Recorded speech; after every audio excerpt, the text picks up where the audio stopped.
so few time. But we're going to get them answered in just a moment.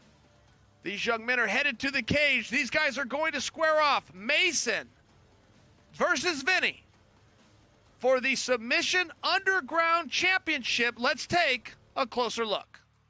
We last saw grappling superstar Vinny Magalhães compete at Submission Underground 13, where he faced Australian grappling sensation Craig Jones. In a highly anticipated match between the sport's two most elite competitors, Jones secured an inside heel hook early in the match and twisted Magalhães' ankle 180 degrees. Magalhães managed to escape, only to find himself back in the same position moments later. The damage was done. Magalhães sustained a spiral fracture in his lower leg and was unable to continue. Despite the gruesome injury, Vinny Magalhães did not tap. Since then, a new champion has emerged. A virtually unknown Mason Fowler submitted Craig Jones at Submission Underground 16 to win the Submission Underground Absolute Championship. Due to a controversial referee stoppage, these two warriors rematched 5 weeks later at Submission Underground 17, where Fowler put an end to any controversy by securing a second submission victory over Jones and cementing his position at the top of the grappling food chain. Will Magalhães reclaim his spot as the top grappler in the sport, or will Fowler continue his reign as the most dominant force in submission grappling? We find out now. Vinny Magalhães in the blue. Submission Underground champion Mason Fowler in the red. Hey, you ready? Mason, you ready? Fight! Are you ready? Are you ready? Then let's do this. Mason Fowler undersized, but he's standing his ground. Marching forward. Notice how he's pushing on Vinny's hips right here. That's to stop any jumping attacks. I had referenced Vinny versus Chris Weidman a moment ago. Now that match is greatly removed from time. I'm just sharing with you when that match happened.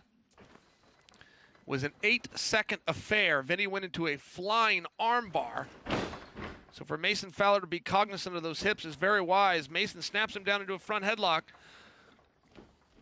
Vinny puts the tape in rewind and pulls back out. Size is always a question, right? Size is always such a interesting question. Does it help you? Does it hurt you? Or does it depend on the body? We saw Daniel Cormier go both ways. Started as an undefeated heavyweight, dropped down to light heavyweight, win a world championship, move back up to heavyweight. But we've seen other guys where they do better at a lighter weight. I pose this question for you. Not only are we seeing Vinny, a bigger and stronger Vinny, who competes in MMA at light heavyweight but is willing to go heavyweight. We're seeing this happen right now with John Jones. As great as John has always looked, he's done it in a specific weight class.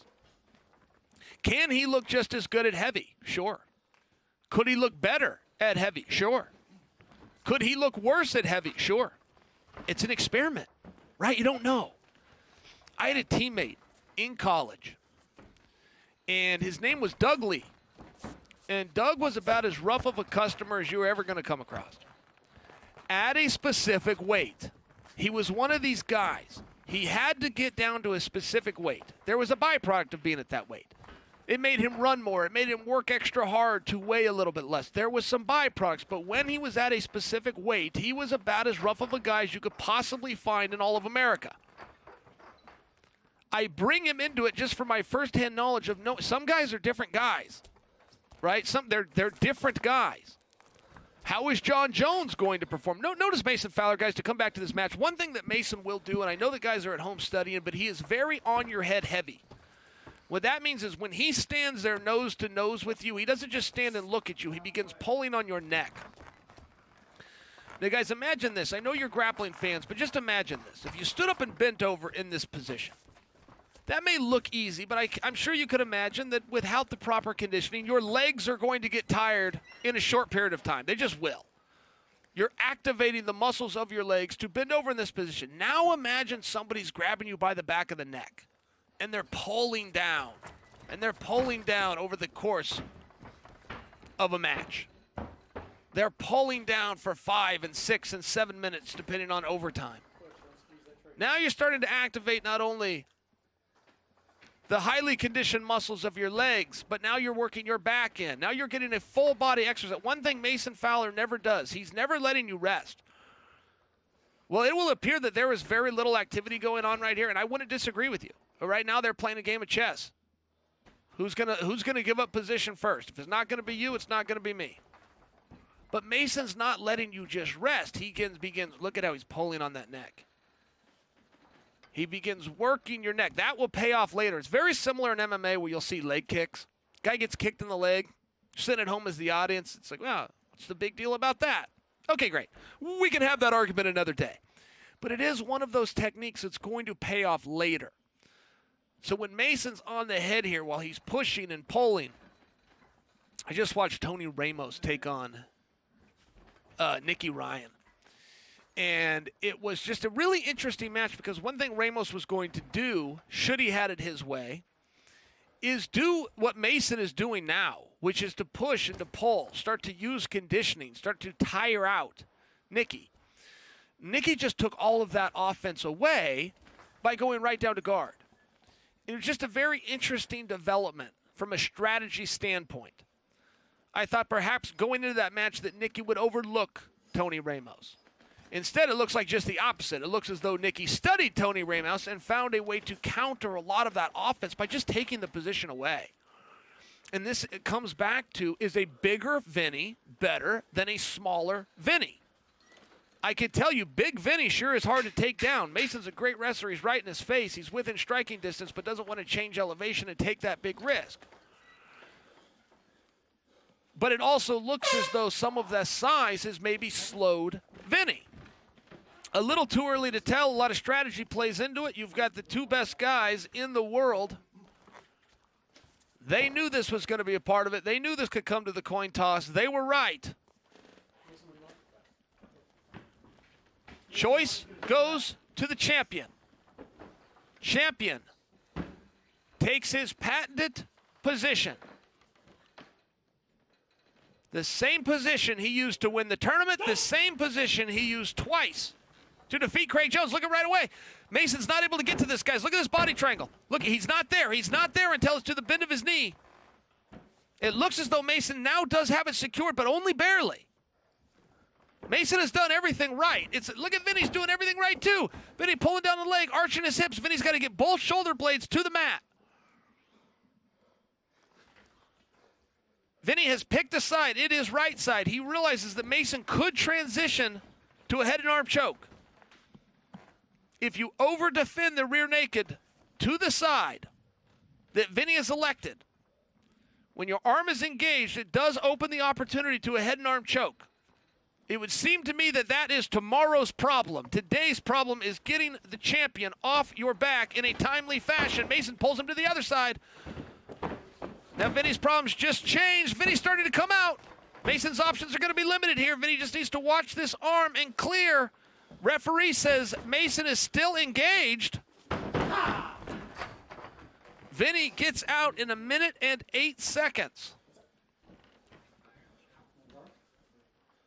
Is Vinny tired? Vinny elects to go to a technique. When I bring up Vinny's conditioning, he looks fine to me. I'm not making a claim here. I'm asking the question, how much energy does he have left? He takes the arm of Mason. Mason sits right into him. Wow, Mason didn't waste any time with that. Vinny's going to have to need to extend him here. Mason comes all the way on top. Now they're playing a reverse game. Vinny is trying to play a game of extension.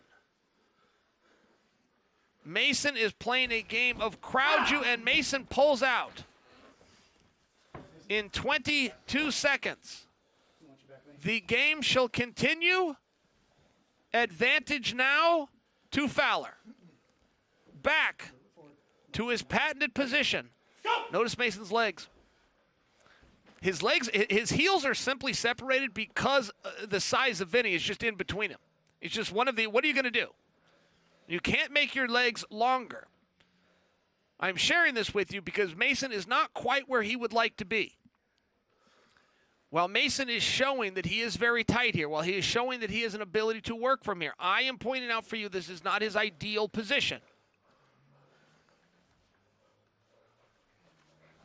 Vinny clearing that leg.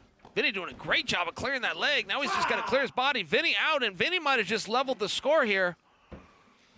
I realize as time ticks away, it is still against Vinny. I'm just sharing with you that was a relatively fast escape. 36 seconds. That was a relatively fast escape.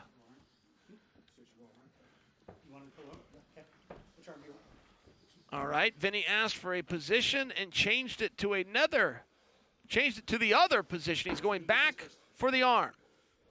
Same.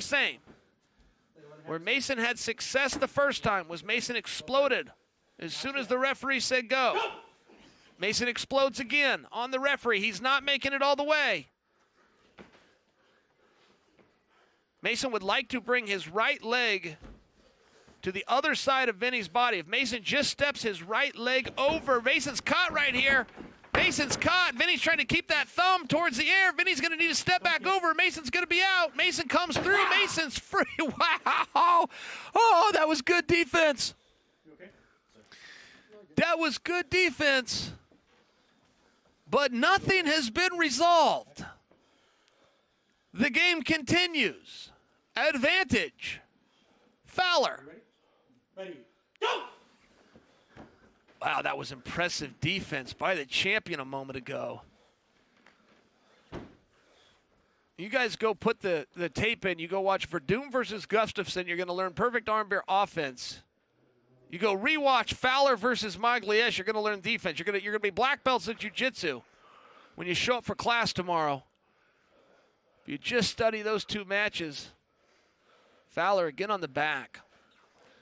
Fowler does a lot of things very well, but it's hard to identify and isolate what his strongest point is. Right? I mean, you can talk about the Danaher Death Squad or the fact that they like to go below the waist. Or you can talk about the 10th Planet, Eddie Bravo system, where they use flexibility. Or you can talk about the Gracie Baja system, where it's a little bit more of your 101 jiu-jitsu by the numbers. Fowler is just solid everywhere. All right, Vinny's out. It almost looked like Mason let that go. Now, there's only one opportunity left here for Vinny, which I believe must be a submission. He simply does not have time on his side. He's going back to the well for a third time. Same arm bar, same arm. Mason, that's it. Ready? Fowler's defense for the first two was to sit up immediately. Fowler's defense for the third stanza is to sit up immediately. Fowler is not out of the woods yet. Until his elbow is clear, until you people at home can see the right elbow of Mason Fowler, he is in jeopardy. When you see the tip of his elbow, such as rinse and repeat, Keeney, take it away. Ladies and gentlemen, your winner due to escaping in the least amount of total time in the overtime rounds and still